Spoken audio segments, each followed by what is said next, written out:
ছোটবেলায় টিচাররা বলতেন কেউ যদি পড়ে যায় তাকে দেখে হেসো না, বরং তার কাছে গিয়ে তার হাতটা ধরে তাকে টেনে তুলো। কিন্তু বর্তমান সময়ে এই বয়সে এসে যেটা দেখছি সেটা হচ্ছে কেউ যদি পড়ে যায় তার কাঁধের উপর পাড়া দিয়ে তুমি উপরে উঠে যাও, বাট তাকে তুলিও না, আরো পারলে তাকে দাবিয়ে দাও। এটাই হচ্ছে কঠিন বাস্তব এবং কঠিন সত্য।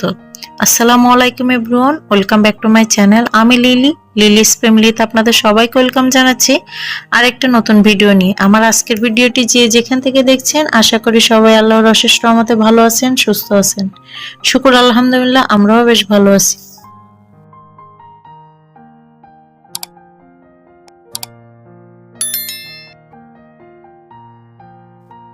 ব্যস্ততম আরেকটা দিন শুরু হলো। আল্লাহর দরবারে শুকরিয়া জ্ঞাপন করি যে আল্লাহ আমাকে আরেকটা সুন্দর দিন দেখার সৌভাগ্য দান করেছেন। আমার সারা দিনের কাজকর্ম এবং আমার ছোট ছোট বাচ্চাদের ছুটোছুটি দুষ্টুমি এবং আমার রান্নাবান্না এগুলো নিয়েই হচ্ছে আমি প্রতিদিন আমার ডেইলি ব্লগগুলো সাজানোর চেষ্টা করি। আশা করি আপনাদের ভালো লাগবে। আর ভালো লাগলে ভিডিওটি দেখাকালীন সময় ছোট্ট একটা লাইক দিয়ে তারপরে ভিডিওটা কন্টিনিউ করবেন। আর আপনি যদি আমার চ্যানেলে নতুন হয়ে থাকেন তাহলে আমার চ্যানেলটা সাবস্ক্রাইব করে নেবেন এবং আমার পরিবারের পাশে থেকে যাবেন। আর আপনি যদি অলরেডি এই কাজটা করে দিয়ে থাকেন আপনাকে জানাই অসংখ্য ধন্যবাদ।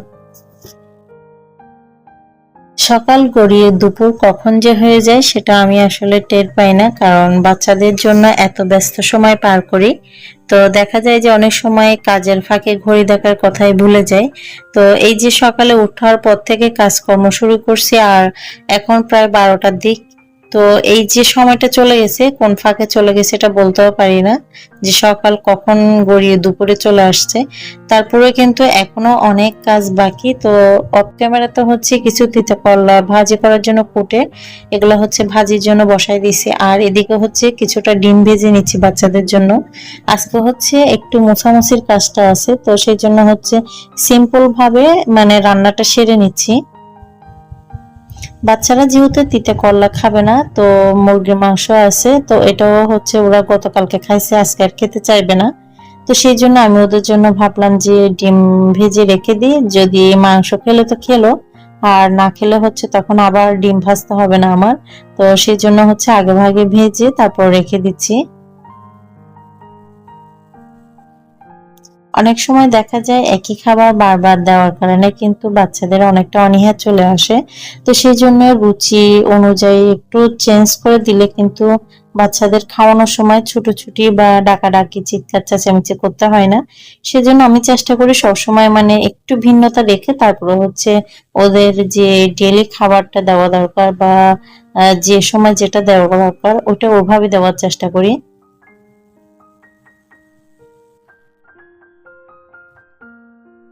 আপনার কাছে যদি টাকা থাকে বা আপনি যদি আর্থিকভাবে স্বাবলম্বী হয়ে থাকেন তাহলে দেখবেন সমাজে আর আপনার পরিবারে আপনার গুরুত্বটা অনেক বেশি।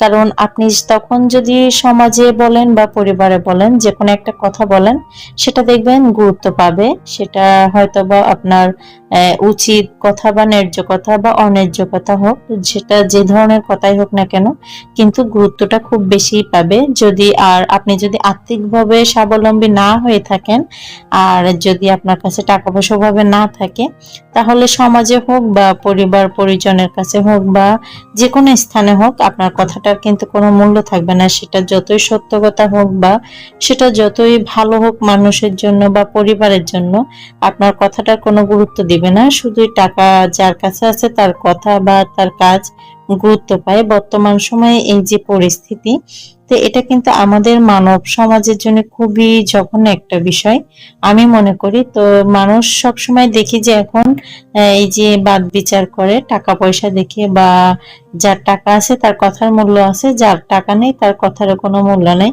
সেটা সমাজে, পরিবারে এবং পরিবারের বাইরেও। সেই জন্য হচ্ছে এই কথাগুলো বললাম। আমি আমার এই যে কথাগুলো শেয়ার করছি আপনাদের সাথে, এটা হচ্ছে আমার বাস্তব জীবনের অভিজ্ঞতা থেকেই শেয়ার করলাম।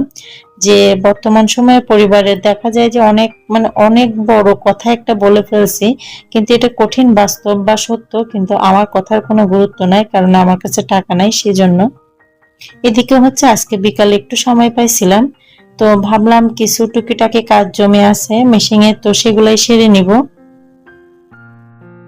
এই জন্য হচ্ছে এই যে দুপুরে খাওয়ার পর এর ফাঁকে কিন্তু আমি দুপুরের খাওয়া দাওয়া, নামাজ পড়া, বাচ্চাদেরকে গোসল করানো, অনেক কাজ সেরে ফেলছি অফ ক্যামেরাতে। সবকিছু শেয়ার করতে গেলে হচ্ছে অনেক দেখা যায় যে ভিডিওটা অনেক বড় হয়ে যায়। তো সেই জন্য সবসময় সবকিছু শেয়ার করা হয় না ওভাবে। এই যে কয়েকটা কাপড় একসাথে জমে গেছে, এগুলা হচ্ছে মেশিং এর কাজ। তো এই ছোট ছোট কাজগুলো একটা একটা করতে গেলে না অনেক সময় লাগে। তো আমি যেটা করি সেটা হচ্ছে একসাথে যখন 3-4টা বা 4-5টা কাজ জমা হয়, তখন হচ্ছে বসে একসাথে করে নেওয়ার চেষ্টা করি। তাহলে দেখা যায় বারবার আর মেশিং এ বসতে হয় না। এখানে হচ্ছে বাচ্চাদের জন্য আপনাদের ভাইয়া কিছু প্যান্ট কিনে আনছিল, মানে যেগুলা রাফ ইউজ করি ওগুলা। তো এগুলা হচ্ছে সেলাই এত ভালো না, বা খুবই নর্মাল বলতে পারেন। যেগুলা কিনে আনছে হয়তো বা রোড সাইড থেকে আনছে। তো এগুলা যেহেতু রেগুলার পরা হয়, একবার পরাতে হচ্ছে প্যান্টগুলা সেলাই মানে খুলে গেছে, কোয়ালিটি ফুল না আর কি, কোয়ালিটি খুবই বাজে সেলাইয়ের। তো এগুলা হচ্ছে আমি একটু সেলাই করে দিচ্ছি, যেন মানে যখন ইউজ করবে বেশ কিছুদিন যাবে, মানে খুলবে না সেলাইটা আর। অনেক সময় দেখবেন যে রোড সাইড থেকে নিলেও কিন্তু অনেক জিনিস ভালো পড়ে বা ভালো কোয়ালিটি সম্পন্ন হয়। আবার অনেক সময় দেখা যায় যে আমরা অনেক বড় নামি দামি মার্কেট থেকে জিনিস নিই, কিন্তু সেগুলো তো কিন্তু অনেক সময় কোয়ালিটির সমস্যা থাকে। এটা আমি আমার গত বছর ঈদের সময় যখন আমার মেয়ের একটা জামা আনছিলাম, তবে অনেক বড় মার্কেট থেকে নিছি, অনেক দাম দিয়েও নিছি, বাট কোয়ালিটিটা অনেক খারাপ ছিল। কারণ বাসায় আনার পরে দেখলাম যে 2-3 জায়গায় এটা সেলাই খুলে খুলে গেছে। তো আমার যেহেতু মেশিন ছিল বাসায়, তো সেই জন্য হচ্ছে আমি বাসায় পরবর্তীতে মেশিন এগুলা সেলাই করে নিয়েছিলাম। সেই জন্য কথাটা বলে নিলাম। সবসময় যে সব জায়গায় জিনিস খারাপ হয় বা ভালো হয় এমন না। জিনিসগুলো আমরা যখন নিই তখন হচ্ছে একটু যাচাই বাছাই করে নিলে হচ্ছে সবচেয়ে বেটার, আমি এটাই মনে করি। কারণ অনেক সময় দেখা যায় অনেক ভালো জিনিসও কিন্তু কম দামে পাওয়া যায়। তো এদিকে হচ্ছে আপনাদের ভাইয়ের একটা পুরোনো গেঞ্জি ছিল, মানে উনি ইউজ করতেছে না, এটা কয়েক জায়গায় একটু ফেটে গেছে সেই জন্য। তো এটা দিয়ে আমি হচ্ছে একটা বালিশের এই যে ভিতরের খোল থাকে না, ওগুলা সেলাই করে নিলাম। আমার যে মেয়ের যে ছোটবেলার যে বালিশটা ছিল, ওটার খোলটা হচ্ছে আমার ছেলে মানে ছিঁড়ে ফেলছে। তো ওটার ভিতরের যে তুলাগুলো আছে, এগুলা হচ্ছে সারাদিন সারা ঘরে করতেছে। তো সেই জন্য আজকে রেস্ট না নিয়ে হচ্ছে এই যে খাওয়া দাওয়ার পরে মেশিনে বসে গেলাম।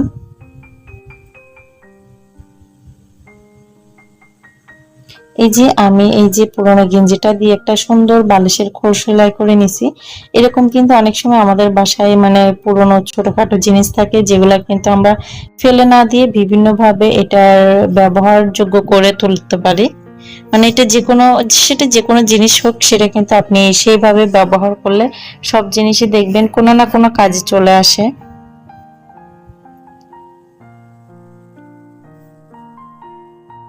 এই যে আমার খোলটা সেলানো কমপ্লিট।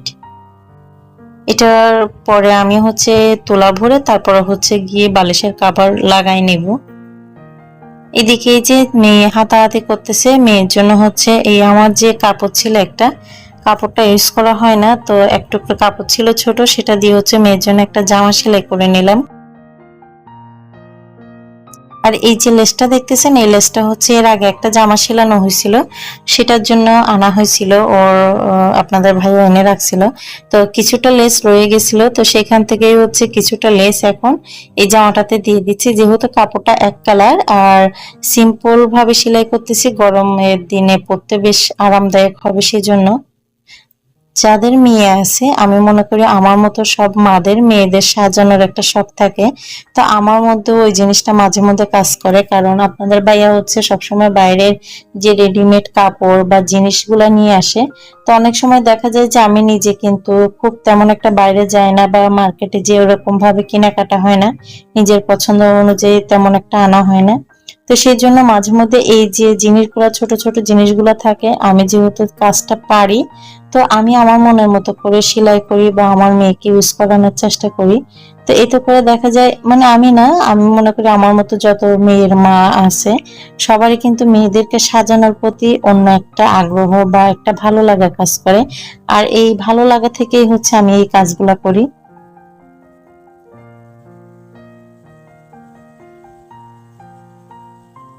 এই ছোট ছোট মুহূর্তগুলো আর ছোট ছোট স্মৃতিগুলাই কিন্তু আমাদের এই যে ভবিষ্যতে স্মৃতির অ্যালবামে থাকবে। আর এগুলাই কিন্তু তখন একটা সময় দেখা যায় যে স্মৃতিগুলাই কিন্তু আমাদেরকে হাসাবে, আমাদেরকে কাঁদাবে। এমন একটা এই যে জীবনের পাতার স্মৃতি বলি, এটা কিন্তু তেমনি একটা স্মৃতির ধারা। এই যে আমার জামাটা সেলাই করা শেষ। আমি জানি সবসময় কিন্তু আমরা কাজে কর্মে বা কথাবার্তায় ভুল ত্রুটি হয়ে থাকে। হয়তোবা আমি প্রফেশনাল ভাবে এতটাও এক্সপার্ট না, বা এতটাও ভালো ভিডিও করতে পারি না, বা ভালোভাবে কথা সাজাতে পারি না, বা আপনাদের সামনে ভালোভাবে উপস্থাপনাও করতে পারি না। তারপরেও চেষ্টা করি যে যতটুকু পারি ততটুকু করে নেওয়ার বা আপনাদেরকে বোঝানোর। এই যে আমার মেয়েটা গায়ে দিয়ে দাঁড় করালাম, আর কত সুন্দর লাগতেছে ওকে, মাশাল্লাহ। আর এইদিকে এই যে খোলটা বানাইছিলাম সেটার ভিতরে হচ্ছে তুলা ভরে তারপরে হচ্ছে এই মুখটা আমি সেলাই করে দিছি, আর এখানে হচ্ছে বালিশের কভার লাগাই দিলে হয়ে যাবে। তারপরে এই যে বিকালে ছাদে উঠছিলাম, সকালে যেহেতু বৃষ্টি ছিল ছাদে ওঠা হয় নাই, এই যে বিকালে একটু ছাদে উঠছি। আর এই যে আমার অপরাজিতা ফুল গাছ, এগুলোতে মাশাআল্লাহ অনেক অনেক ফুল ফুটছিল আজকে।